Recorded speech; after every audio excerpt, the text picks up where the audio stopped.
I'm Barrister Prince Chigoziem Okechukwu. From where, sir? From Amankwo Uzuakoli. I am the Secretary General of Uzuakoli Development Association, and then the President-elect of the same Uzuakoli Development Association. I called the gentlemen of the press because of an incident that took place in our place, particularly at Amankwo Uzuakoli, which a particular blogger misrepresented the fact. And then we want to tell the world what the true position is. The blogger, a woman, in the social media represented it that the two boys of the same mother who died on the 23rd day of May 2024 were killed by our vigilante people and some Amamba youths. That is not the position as far as our own fact finding is concerned. What we understood was that it was a court clash. The court clash came because there was an armed robbery incident by a particular group of boys, one Ekele, Uchechukwu Ekeleme. That one is a jailbait. It has not been up to 12 days. He was discharged from the High Court because of the non-diligence of the police lawyer in prosecuting the matter. Within 12 days, he was discharged on illegal possession of ammunition. He went for armed robbery. Then he was apprehended by our Homeland Security with his colleague, One Uche too. They call him Cheroko. They are all boys that are disturbing our community. When they were arrested, these court boys came obstructing the Homeland Security from taking them to the police. Somehow the Homeland boys maneuvered them and took these boys to the police.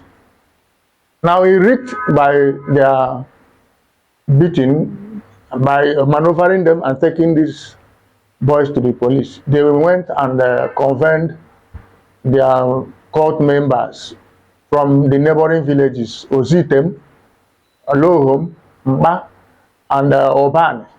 They all assembled in Uzuakoli, ready to attack our Homeland Security Office.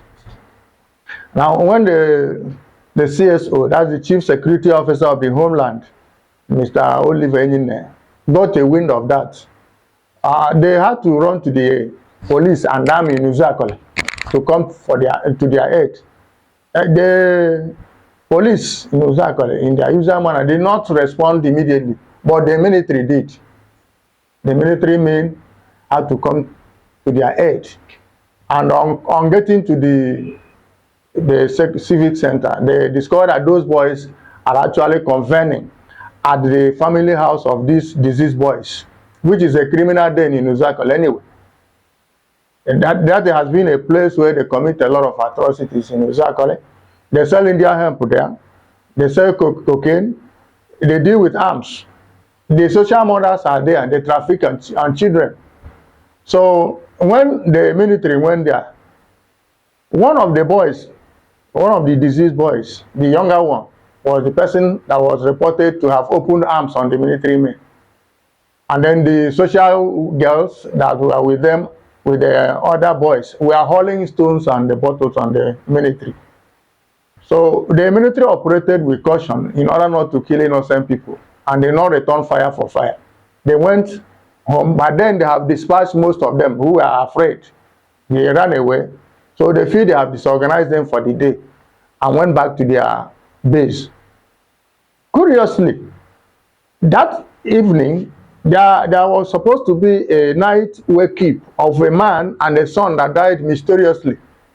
The man died, the son came planning for the burial, and the son died.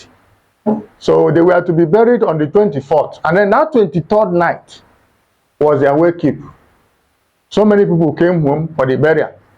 So these two boys, the deceased, had a roadblock on the road leading to that place. And then we are using some dangerous weapons on innocent persons. We are collecting phones from them and then giving some people machete cuts. Some we are giving machete slap. Some we are start with broken bottles.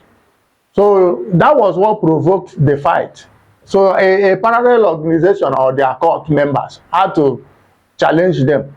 And then there was a free-for-all fight. This thing was happening in the night, around 9 p.m. So they fought. When they fought, the fighting was so much, and they could not contend with it within the vicinity where it was happening. The women raised alarm. Some ran to the Vigilante office and alerted them. So the Vigilante men had to come with their healers van. On approaching that place, they were using their siren, and they thought it was the military and some other armed men that were coming. They started dispatching. So from what our Vigilante men told us, when they got to the spot, they saw what they used in blocking the road. They saw some dangerous weapon like axe. They saw some machetes, broken bottles, and then they saw two persons lying on the floor helplessly. And then on going closer, they discovered that it was these two deceased boys. They had to help them, thinking that they were still alive. They helped them, put them in their healers van, and then rushed them to police to report. They reported to the police at Uzuakoli. The police looked at them and then told them to take them to the hospital. They left with them to the hospital, Uzuakoli General Hospital. On getting to the Uzuakoli General Hospital, they were told that they are already dead. They now revised back to the police to tell them what the hospital said. The police said then they had no choice than to take them to the morgue. So with the assistance of the police, they took them to the mortuary and deposited their body there. So we are surprised, anybody painting the image as that. And then we discovered also that why this blogger was actually giving her mischievous story about the whole matter. That one self-acclaimed the Prime Minister of IPO, who resides in Finland, Simon Eber, got a will of what this lady, the news of this girl. I don't know how they contacted him. And then he also gave an announcement on this particular boys. So we are suspecting that apart from the court clash, that there was a function of the non-state actors that night. Because some of these boys attach themselves to these non-state actors, so that if there is any problem, they will start acting. This is what the Samuel Eber actually published in the social media about the incident. And so when we got it, we were not comfortable with it. He was telling us that that is the end of Vigilante in the whole Abia State. And he gave his own press release that from now onwards, every Vigilante group in Abia State is banned. We are disturbed because this lady's so-called publication in the social media can cause any kind of problem in Abia State and Uzuakoli in particularly. And if we don't checkmate her, problem will come. And that is why we have called the press conference, so that the world will understand our own side of the story and which is the true position. These boys they are talking about, why will we kill them? They have been committing more than what we saw that day. These particular boys were the boys that actually sent their uncle, the immediate younger brother to their father. They sent him out of Uzuakoli. For 18 years, he has been on exile. A traditional chief, Eze, Sunday, Madokam Megburoye. He is in Aba. He is ready to attend to any press conference to tell them, people, the world, what type of boys these people are.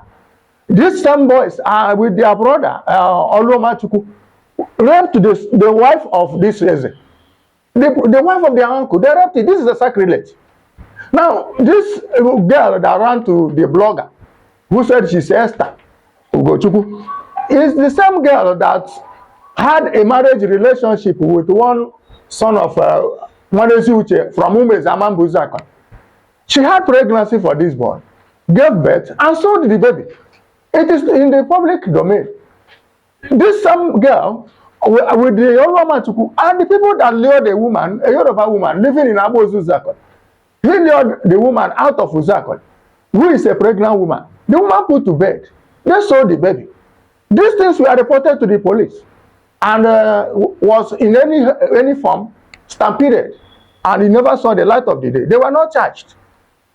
A boy was caught with arms, a very brand new pistol, English gun.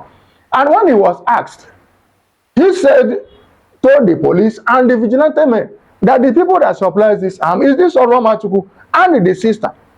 The sister lives in Makurdi. Their most elderly sister lives in Makurdi. I understood that he married a military man. He is the person that supplies them with gun and ammunition in this side of Uzuakoli. So these boys actually, they are not innocent as they are painted. In as much as we are not in support of anybody taking the life of another person, but they are not the sense they are painting them to be. And we have no reason whatsoever to take any life. And nobody took their life. It was them that built the issue of courtism in Uzuakoli. They headed it. That is their headquarters. And that day was their own day of reckoning.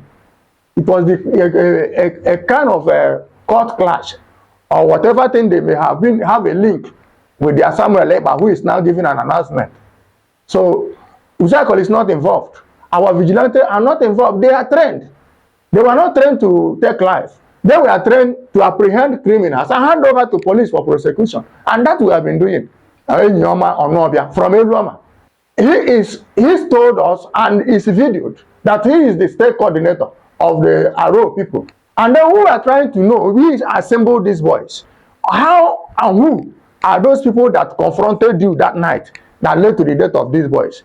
We arrested him because he went to confront the nominal complainant in the armed robbery case, to close that case in order to release their men.